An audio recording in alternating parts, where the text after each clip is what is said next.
Bugün Parisdə yaşayan dostlarla qərar gəldi ki, Azərbaycan parlamentinin sədri olmuş, Versal sülh müqaviləsində sülh konferansında Azərbaycan nümayəndə heyətinin rəhbəri olmuş Topçubaşovun məzarını, Parisdəki məzarını ziyarət edək.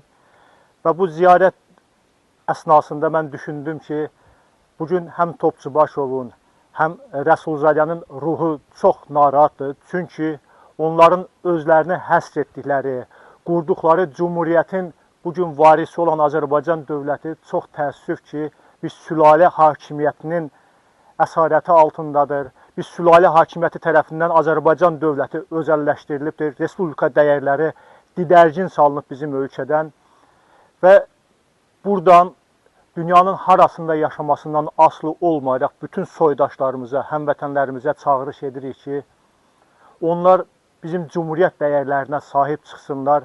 Çünki bizim vətənin gerçək istiqlalı, orada millətin iradəsinin ifadə olunması və xalqımızın rifaha qovuşması, hüquq və azadlıqların təmin olunması cumhuriyyət dəyərlərinin, respublika dəyərlərinin bərqərar olunmasından asılıdır. Və bu baxımdan bizi birləşdirən siyasi partiya mənsubiyyətindən, firqə ayrılığından asılı olmayaraq, sosial statusundan asılı olmayaraq birləşdirən ümumi bir dəyərlər var ki, biz Azərbaycanlılar əlimizdən alınmış, biz sülalə tərəfindən qəsb olunmuş dövlətimizə sahib çıxmalıyıq. Onun quruluş əsaslarının, quruluş fəlsəfəsini yenidən Rəsulzadənin qoyduğu əsaslarla, Topçubaşovun qoyduğu əsaslarla yenidən bərqərar eləməliyik və gün o gün olsun ki, bizim vətənimizdən bugün təkcə didərginlər, siyasi mühacirlər geri qayıtmasın. Əqidəsinə, tutduğu yola görə, bu rejimə qarşı apardığı mübarizəyə görə mühacirətə getmiş insanlar geri qayıtmasın. Həm də Topçubaşovun da məzarı bizim vətənimizə qayıtsın, Rəsulzadənin də məzarı vətənimizə qayıtsın və o zaman onların da ruhu o ölkədə dinclik tapar və mən əminəm ki, bugün təkcə bizlər yox, həm də onların ruhu didərgin düşüb o ölkədən.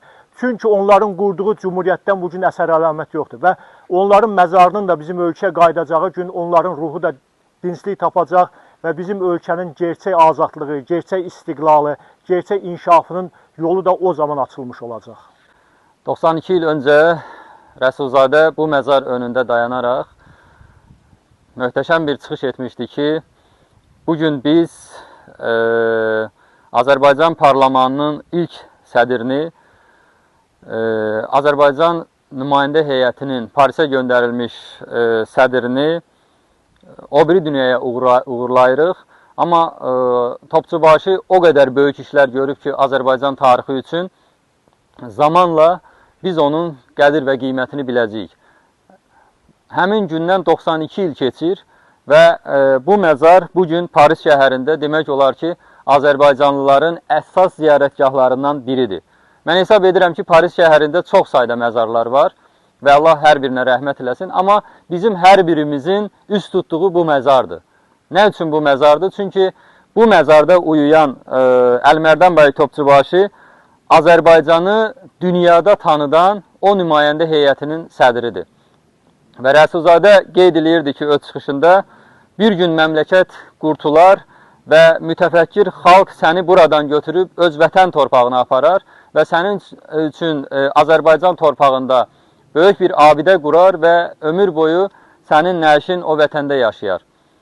Və həmin hadisədən 20 il sonra Rəsulzadə Ankarada vəfat etdi və üstündən 92 il keçməsindən bu yana Rəsulzadənin də məzarı bugün Ankarada uyumaqdadır. Əlmərdan bəy Topçubaşının da məzarı Fransada qalmaqdadır.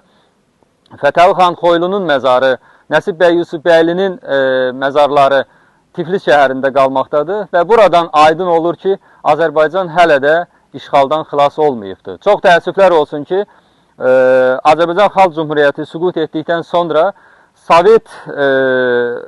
Sovetlər Azərbaycanı işğal etdi və müəyyən müddət sonra isə Əliyevlər sülaləsi Azərbaycanı öz işğal altına sala bildi və biz elə Əliyevlərin hakimiyyət dövrünü götürsək, bu 67-70 ilə qədər bir dövrdür və biz bu işğaldan hələ ki azad ola bilmirik. Biz xalqımıza onun çağırışını edirik ki, Rəsulzadənin, Topçubaşının respublika dəyərləri uğrunda mübarizəyə aparmasaq, birləşməsək, vətənimizi o yağlardan xilas edə bilməyəcəyik. Bugün Azərbaycan həbsxanalarında 400-ə yaxın siyasi məhbus var. Azərbaycan dünya reyting sıralamasında insan haqlarına, söz azadlığına görə 180 ölkə arasında 171-ci yerdədir. Yəni bu o deməkdir ki, bizim vətənimiz işğal altındadır. Topçubaşının məzarı nə qədər ki Fransa torpağında qalacaq, burada qalacaq, deməli ki Azərbaycan işğal altındadır. İlham Əliyevin qızları yaşında jurnalistlər şərlənib həbs edilirsə, Azərbaycan müxalifət liderinə 1500 il öncə yaşamış o Azərbaycan xalqının daim lənətin qazanmış Yezidin prinsipləri ilə yanaşılırsa, ona su verilmirsə və o məhkəmədə huşunu itirirsə, deməli ki, Azərbaycan nə Sovet işğalından xilas olubdur, nə Ərəb işğalından xilas olubdur. Ümumiyyətlə, bugün Azərbaycanda elə bir işğal, total işğal var ki, bu işğal Azərbaycanda, ümumiyyətlə, Azərbaycan tarixində yaşanılmayan bir işğaldır. Və biz hər bir Azərbaycanlı soydaşımızı bizim haqq səsimizə səs verməyə, Azərbaycanı bu çətin durumdan çıxartmaq üçün birlik nümayiş etdirməyə çağırırıq. Əgər biz vətənimizi o işğaldan xilas etməsək, inanın ki, bütün qapılar bir-bir döyülməkdə olacaq ki, necə ki, döyülür. Öz vətənimizə sahib çıxaq, dövlətimizə sahib çıxaq və o həqiqətə inanaq ki, Rəsulzadənin də dediyi kimi, həqiqət bir gün Azərbaycan üçün də parıldayacaq.